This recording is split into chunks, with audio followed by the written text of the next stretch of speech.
আসসালামু আলাইকুম। জীবনে প্রথমবারের মতো আজকে মোমো বানিয়ে নিব। তো আমি এর আগে তো বহুবার কিনে খেয়েছি, কিন্তু বাচ্চাদেরও খাইয়েছি কিনে, কিন্তু কখনো নিজের হাতে বানাইনি।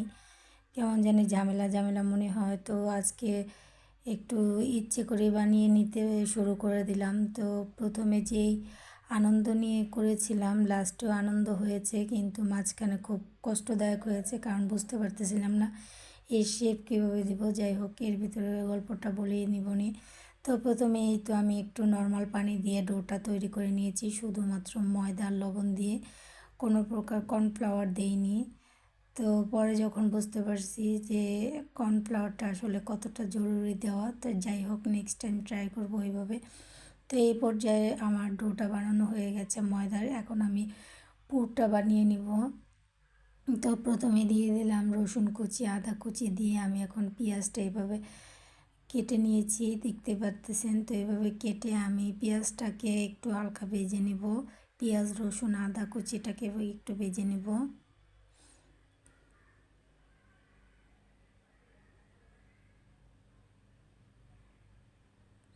তো এই পর্যায়ে নেড়ে চেড়ে নিচ্ছি।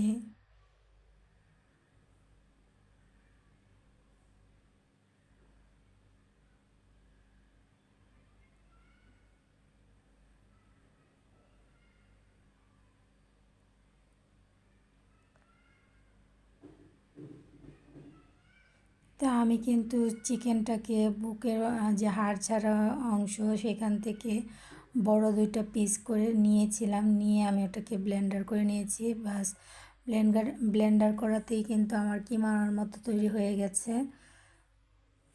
তো এই পর্যায়ে আমি একটু কিমাটাকে ভালো করে জাস্ট হালকা 80% 50% সিদ্ধ করে নেব।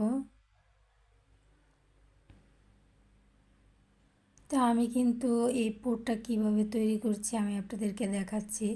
তো প্রথমে চিকেনটাকে ভালো করে পেঁয়াজ আদা রসুন এগুলোর সাথে আমি চিকেনটাকে ভেজে নিলাম। এই পর্যায়ে দিয়ে দিলাম লবণ। লবণটা অবশ্যই যার যার স্বাদ অনুসারে।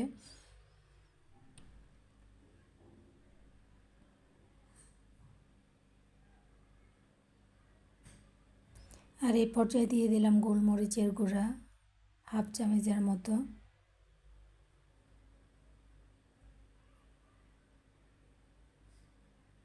তো গোলমরিচের গুঁড়াটা দিয়ে একটু কিমাটা কিন্তু দলা দলা হয়ে গেছে, আমি এটাকে ভালো করে নেড়ে চেড়ে ছুটিয়ে নিচ্ছি। তো এভাবে নাড়তে নাড়তেই কিন্তু এগুলো ঠিক হয়ে যাবে। আর এই পর্যায়ে দিয়ে দিলাম একদম পাতলা করে গ্রেট করে কেটে নেওয়া বাঁধাকপি, প্রায় 2 কাপের মতো।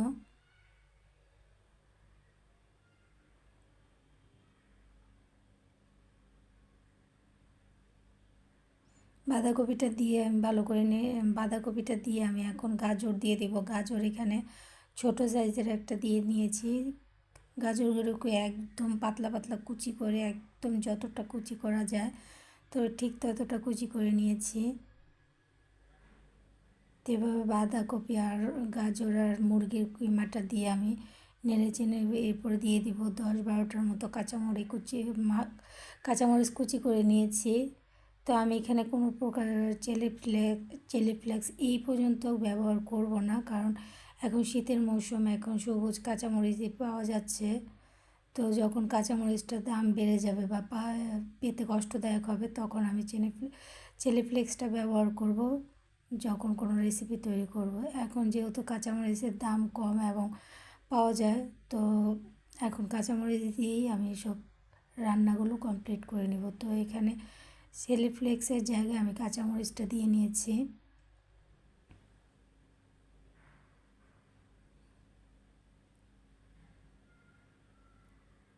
আর একটা দিয়ে দিলাম ম্যাগি মশলা। তো এই জায়গায় আমি এর বেশি আর কোনো সস টস বা কোনো রকম মশলা ইউজ করব না। তো এতে এই পর্যায়ে আমি ভালো করে নেড়ে চেড়ে নিয়েছি।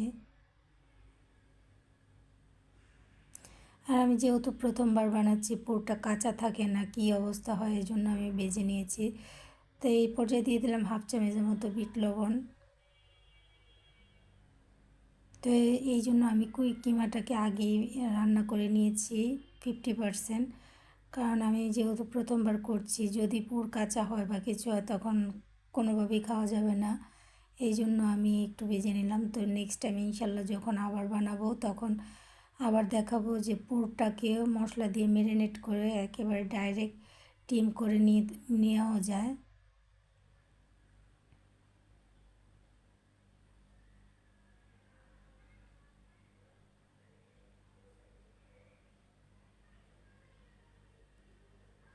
আর এই পর্যায়ে দিয়ে দেব ধনেপাতা, ধনেপাতা, পুদিনা পাতা আর একটা বোম্বাই মরিচ। আমি কিছুটা ইউনিক এবং আলাদা করার চেষ্টা করি প্রত্যেকটা রেসিপি। তো আমি এখানে কিন্তু পুদিনা পাতা, ধনেপাতা আর একটা বোম্বাই মরিচ দেওয়াতে আমার এটা পুরটা দারুণ সুন্দর একটা ফ্লেভারদায়ক হয়েছে এবং এরকম একটা সুন্দর ফ্লেভার আসছে যে দারুণ একটা স্মেল ছিল। তো আপনারা যদি এইভাবে পুদিনা পাতা, বোম্বাই মরিচ দেন তো একটা অন্যরকম একটা স্বাদ পাবেন ইনশাল্লাহ।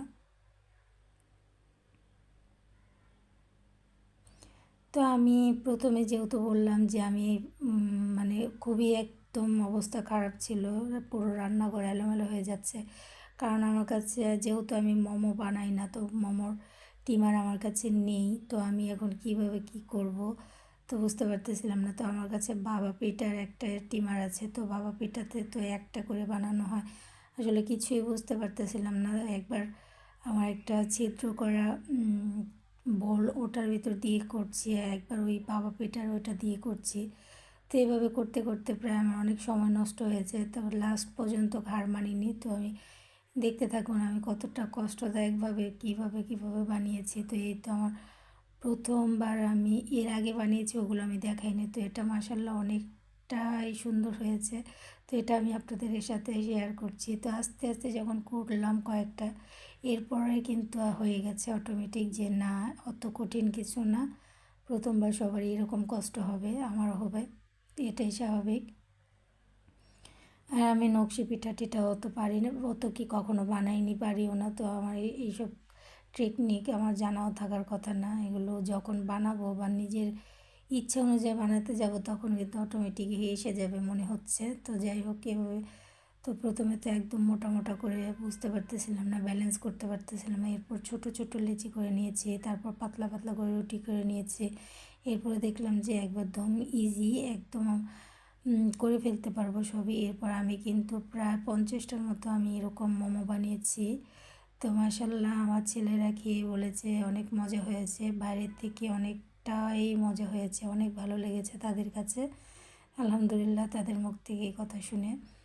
তো এইভাবে আমি বানিয়ে নিয়েছি। তো আমি প্রথমে কীভাবে বানিয়েছি ওটাও আপনাদের দেখাবো এবং লাস্টে আমার কীরকমটা হয়েছে ওটাও আমি আপনাদের দেখাবো। তো প্রথমেই কোনো কিছু বানাতে গেলে কেউ ঘাবড়াবেন না। প্রথম প্রথম সবারই ভুল হয়, সব কিছুতেই ভুল ত্রুটি নিয়েই মানুষ এগিয়ে যায়। তো এই তো আমি ফার্স্ট টাইম আমিও পেরে গিয়েছি। এখন থেকে বাচ্চাদের আর বাইরে থেকে কিনে খাওয়াবো না, আমি নিজেই মোমো বানিয়ে খাওয়াবো ইনশাল্লাহ। তো এই তো এইভাবে প্রথমে রুটিটাকে একদম পাতলা করে বেলে নিয়েছি।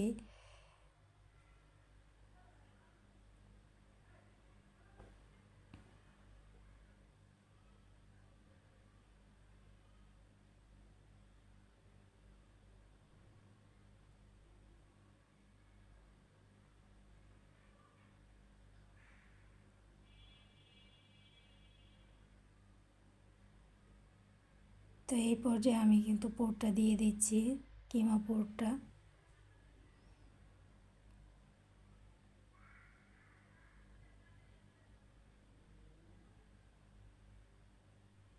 আসলে এই কুচিটা দেখতে যতটা ইজি লাগে অতটা কিন্তু ইজি না। আসলে বোঝা যায়, মাঠে নামলে বোঝা যায় কে কত দূর কী করতে পারে। তো এরকম অবস্থা হয়েছে। প্রথমে প্রথমে কিন্তু অন্যের ভিডিও দেখে খুব ইজি লাগে যে হ্যাঁ অবশ্যই আমিও পারবো, কিন্তু বাট আমার কাছে প্রথমবার অনেক কঠিন মনে হয়েছে যে এই কুচিগুলো দেওয়াটাই অনেক কষ্টদায়ক মনে হয়। যখন ইজিলি কিছুক্ষণ একদম মাথা ঠান্ডা করে ট্রাই করলাম যে না আমাকে পারতেই হবে, তখন কিন্তু আমিও পেরে গেছি কুচিটা দেয়া।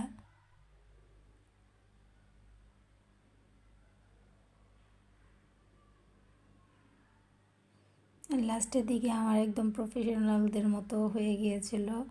মানে কোনো রকম আটকিয়ে যাচ্ছিলাম না, সুন্দর মতো কুচি দিতে পারতেছিলাম। তো এইভাবেই আসলে মানুষ করতে করতেই তো শিখবে, তাই না? তো আমার ওই অবস্থা হয়েছে। এই তো দেখতে পাচ্ছেন আমি একদম একটা ছিদ্রওয়ালার পুরো নেট বসিয়ে তারপর করেছি। আর এটা হচ্ছে আমার বাবা পিঠার একটা ছিদ্রওয়ালা হাঁড়ি। তো এটার ভিতরে আমি ট্রাই করছিলাম। তো ফার্স্ট টাইম কী করেছি, অনেকগুলো একসাথে দিয়ে নিয়েছি। এই যে এগুলো হচ্ছে আমার ফার্স্ট টাইম বানানো।